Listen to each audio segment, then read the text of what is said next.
My greetings to all of you. I am Varadarajan from Singapore. I was born in Tirunelveli, educated fortunately in Karaikudi Engineering College, and came to Singapore in 1982. I have been living here almost for the past 40 years. That's a small introduction about me. At the outset, I thank the Karaikudi Kamban Kadagam for giving me this opportunity to speak to you on Ayodhya Kandam. Ayodhya Kandam is the second of the 6 Kandams in the epic Kamba Ramayanam. Kandam is a name given to the major subdivisions of the epic. The minor subdivision within each Kandam are called Padalams. Ayodhya Kandam has 13 such Padalams and in all has 1300 verses. The epic's major event, namely the departure to the forest by Raman, Sita and Raman's younger brother Lakshmanan, takes place in this Kandam. Thus, I dare to say that this is the most important Kandam in Kamba Ramayanam. In narrating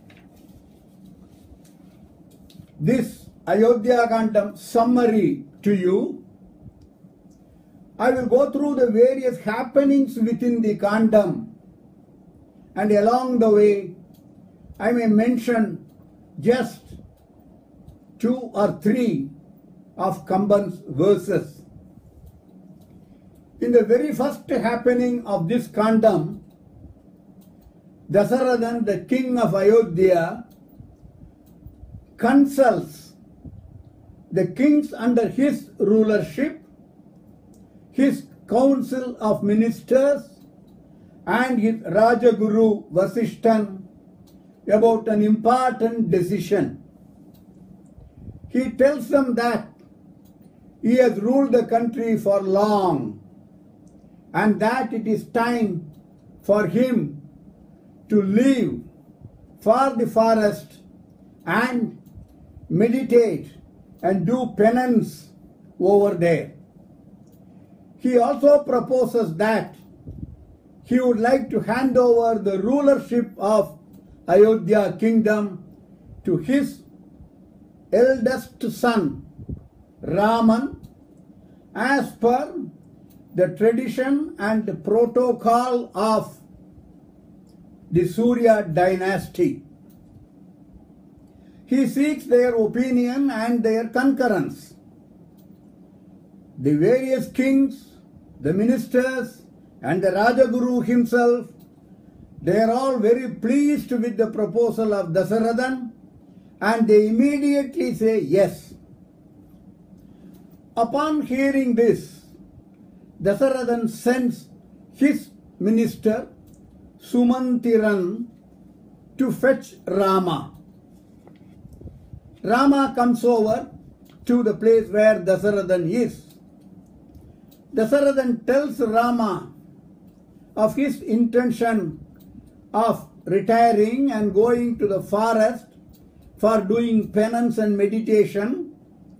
Dasarathan also tells that the various kings under the rulership of Ayodhya kingdom, the various council of ministers and the Kula Guru himself, all are in agreement with Rama becoming the next king of Ayodhya.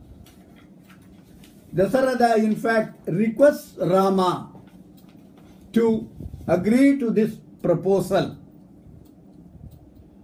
Raman agrees, mainly because the request is made by the king, who also happens to be his father. Raman agrees, neither with happiness nor with any apathy. His attitude is like a drop of water on the lotus leaf. When Rama agrees to this, Dasarath then requests his Kula Guru Vasishtan to impart Rama the knowledge, the ways and means, and the nuances of governing the state as its chief. Vasishtan agrees and does this accordingly. One of the advice which Vasishtan gives to Rama is very relevant even today. Vasishtan tells Rama, as a chief of a state, you should never go on war with any other country. As long as you have no enmity, what gets reduced is war and its subsequent destruction.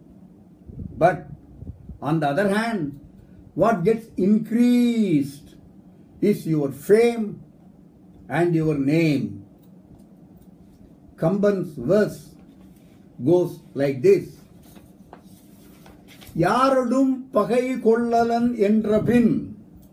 Yarodum pagai kollalan endrapin por odungum.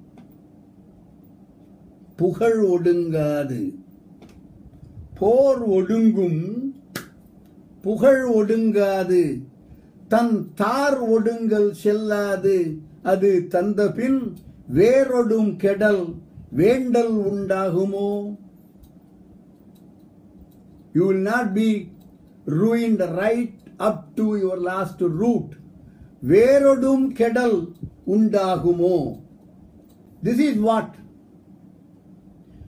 Vasishtan preaches to Rama as the procedure or the principles on which the king should rule his state. Having done this, Dasarath then requests Vasishtan to select a suitable date for the coronation.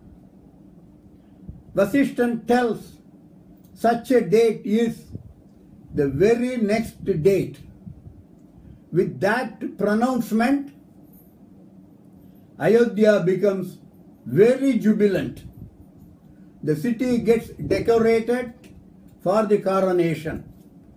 This news reaches Mantarai, the servant maid of Kaikeyi. Mantarai is also known as Kuni because of her hunchback. Kuni decides to take revenge on Rama for what Rama did to her as a young kid. When Rama was a child, he playfully shot an arrow on the back of Kuni. Kuni did not take this as a childish prank at all. She has decided then itself to take revenge on Rama, and now she decides that this is the most appropriate time to do that. She goes to Kaikeyi and puts forward various arguments to persuade Kaikeyi that Bharatan should get the throne and Raman should go in exile into the forest for 14 years. After initial very vehement and stout refusals and disagreement, Kaikeyi in the end yields to the persuasive skills of Kuni. Once this is accomplished, Kuni leaves Kaikeyi and Dasarathan enters. When Dasarathan comes to Kaikeyi's palace late in the night, Kaikeyi demands that at that very moment, immediately, Dasarathan grants her the 2 boons which he has promised her earlier. Dasarathan has no idea of what these boons might stipulate. With no hesitation, he says, yes, I will give the 2 boons. In fact, he goes to the extent that that promise is given in the name of Rama himself. Having got Dasarathan's consent, Kaikeyi now tells the conditions of the boon. She says, by one of the boons, Bharathan will get the kingdom, and by the second boon, Rama must remain in forest in exile for 14 years. Dasarathan is shocked beyond words by these stipulations. He pleads with her. He scolds her. He becomes very angry. But all his pleading are of no use. Kaikeyi, on the other hand, threatens that she will kill herself if Dasarathan goes back on his words. Having no other way, Dasarathan agrees to the proposal of Kaikeyi and grants her the 2 boons. And with that, he becomes unconscious. Kaikeyi sends Sumandiran to bring Rama to her.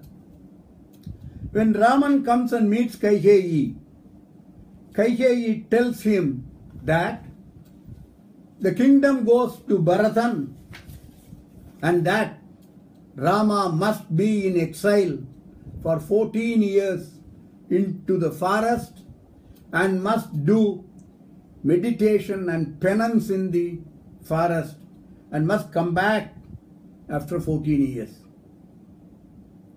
She says that this is the order from the king himself.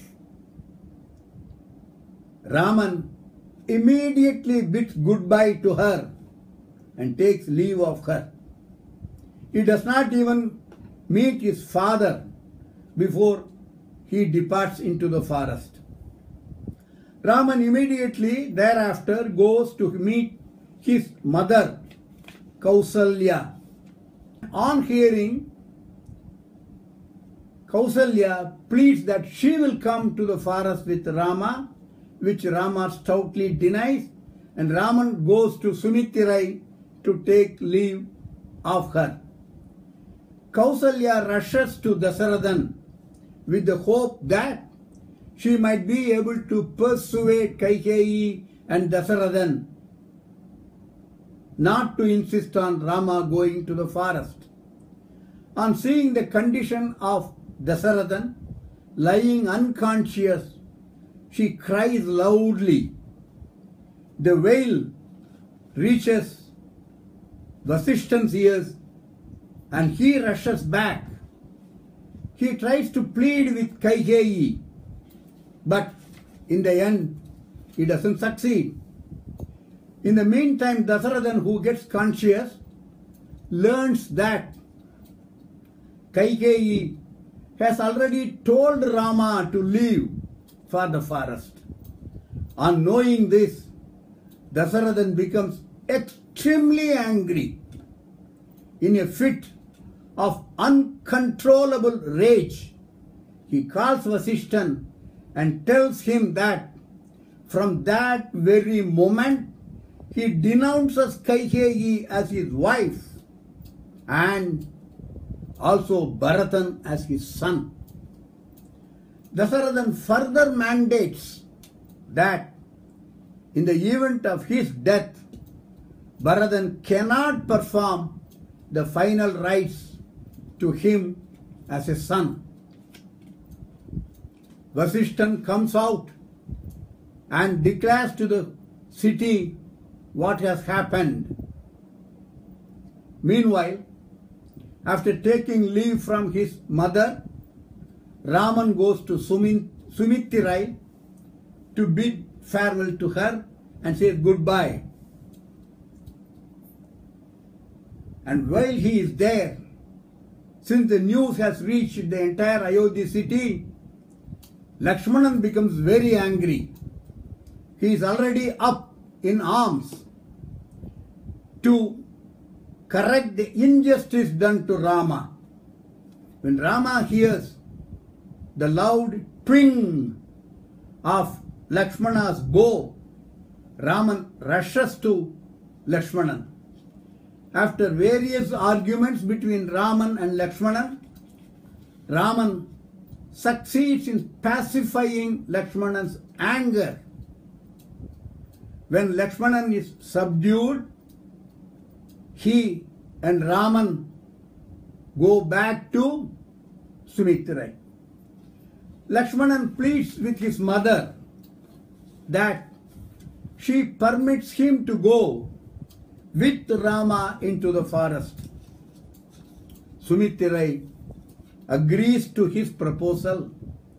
She not only agrees, but goes on to say that Lakshmanan must accompany Raman as a servant to him and not as his younger brother and not as yet another prince of Ayodhya. In fact, she goes further to say that Lakshmanan must come back to Ayodhya only with Raman. In the unfortunate incident of Raman not being able to come back to Ayodhya, Lakshmanan must kill himself first and sacrifice his life in order to save that of Rama. With these words, Sumittirai sends Lakshmanan with Raman. Raman now goes to Sitai and tells Sitai of all these developments. Raman tells Sitai that he alone will go to the forest and return in a jiffy. Raman puts forward the argument that the forest is too hot. That atmosphere will be unbearable for her, and it is better that she stayed in Ayodhya itself. Sitai questions him, and Kamban's verse goes like this: Parivu ihanda manattu oru patru iladu oruvuகின்றனை ஊழி அறுக்கனும் எரியும் என்பது யாண்டையது நின் பிரிவினும் சுடுமோ பெரும் காடு என்றாள். Sitai questions Rama, you are talking about the hot atmosphere in the forest. Will that be hotter than the pang of separation between you and me? Which is hotter, the forest or the feeling of separation of you from me? Which is hotter? Raman has no answer for this. And in the end, Raman, Sitai and Lakshmanan, all the three, leave for the forest. Sumantiran takes them into the forest in his chariot and drops them at the entrance to the forest. Raman and Lakshmanan and Sitai go into the forest and Sumantiran returns to Ayodhya. In Ayodhya, Sumantiran informs Dasarathan that Rama is already in the forest. On hearing that, Dasarathan dies. Upon Dasarathan's death, Vasishtan arranges for his body to be preserved in oil. He then sends messengers to fetch Bharatan, who is now in his maternal grandfather's place. Bharatan comes back with his younger brother Shatrugnan. Upon arriving at Ayodhya, Bharatan learns from his mother that it was she who was behind Rama's departure to the forest and Dasarathan's death. Bharatan becomes extremely angry and he couldn't control his anger and he scolds his mother and finally tells that she is no longer his mother. With that, to seek consolence, he goes to Kausalya. While he is with Kausalya, Vasishtan happens to come there to meet Bharatan, and Kausalya tells Bharatan to go with Vasishtan and perform the final rites to his father. Bharatan and Vasishtan go back to the place where Dasarathan's body is on the funeral pyre. When the last moment comes and Bharatan is ready to light the funeral pyre, Vasishtan prevents him from that, saying that his father Dasarathan has disowned him already and categorically has denied Bharatan the rights of performing the final rites to his father. On hearing this, Bharatan becomes extremely sad. He cries and laments. Kamban's verse goes like this: Uraisai mannavar matri ennil yavare, Iravidan kulattu endai mundayor, Pirada பூசனைக்கு உரிய பேறு இல்லேன். பிரத பூசனைக்கு உரிய பேறு இல்லேன். அரசு செய்யவோ ஆவது ஆயினேன். He says, I am considered unfit as a son to perform the final rites to my father.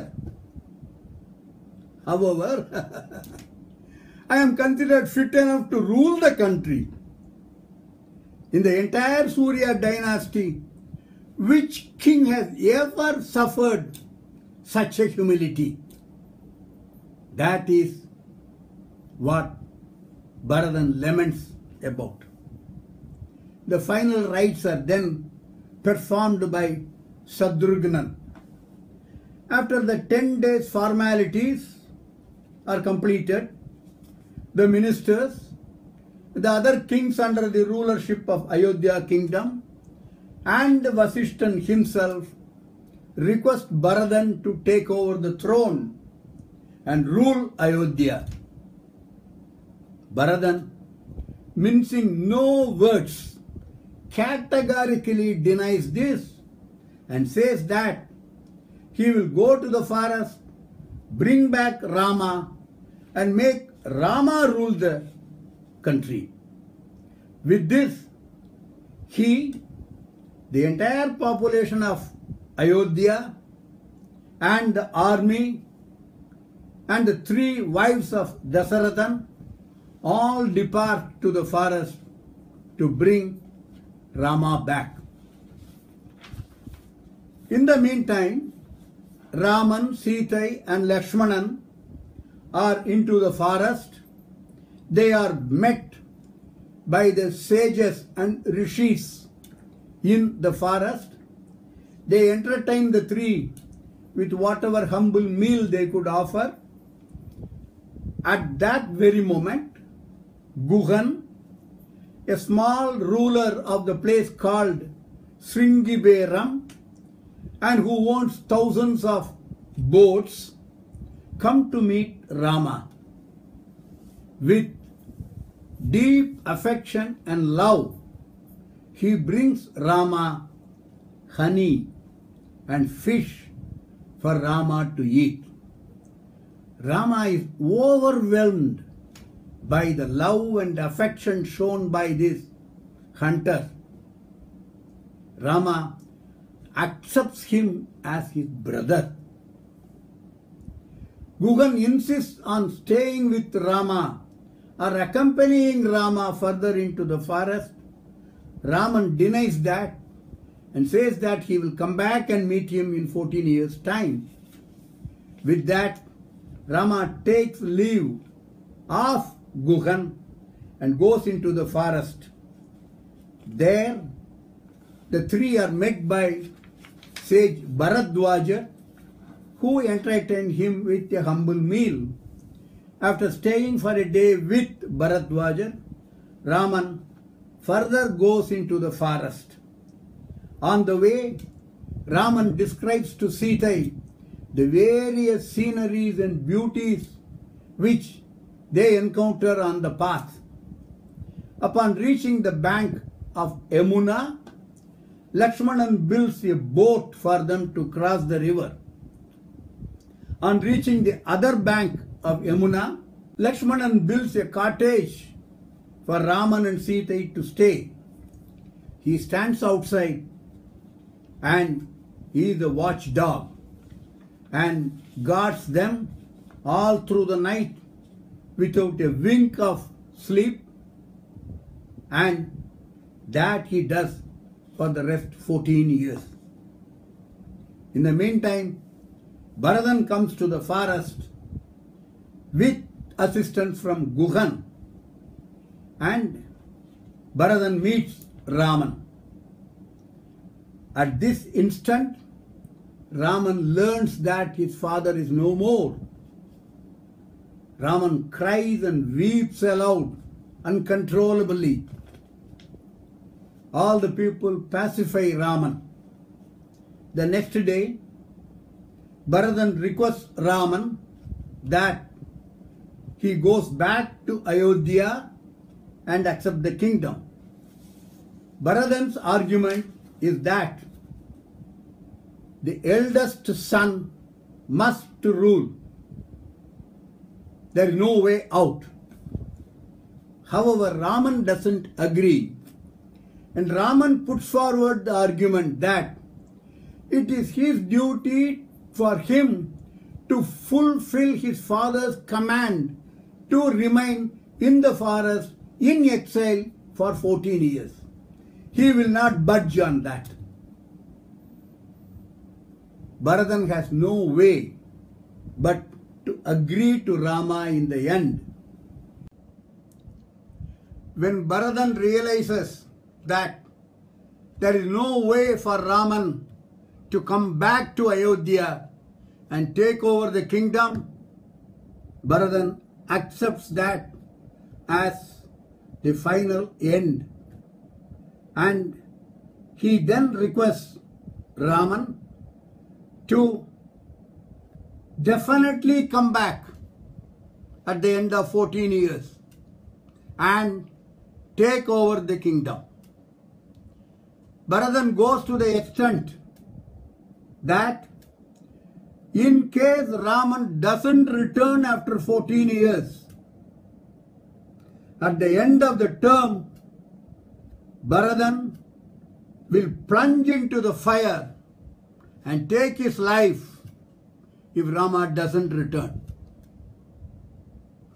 To this, Raman promises and commits that he will return at the end of 14 years exile period. Then Bharadan before finally taking leave of Raman, requests Raman to hand over his footwear to him. Raman gives his footwear to Bharatan, and Bharatan carries the footwear on his head and then walks back to Ayodhya. Bharatan doesn't enter Ayodhya. He stays in the outskirts of the city. He puts Raman's footwear on a throne and declares that for the next 14 years, that footwear will rule the Ayodhya kingdom. Bharatan waits patiently from then onwards with tears in his ears, south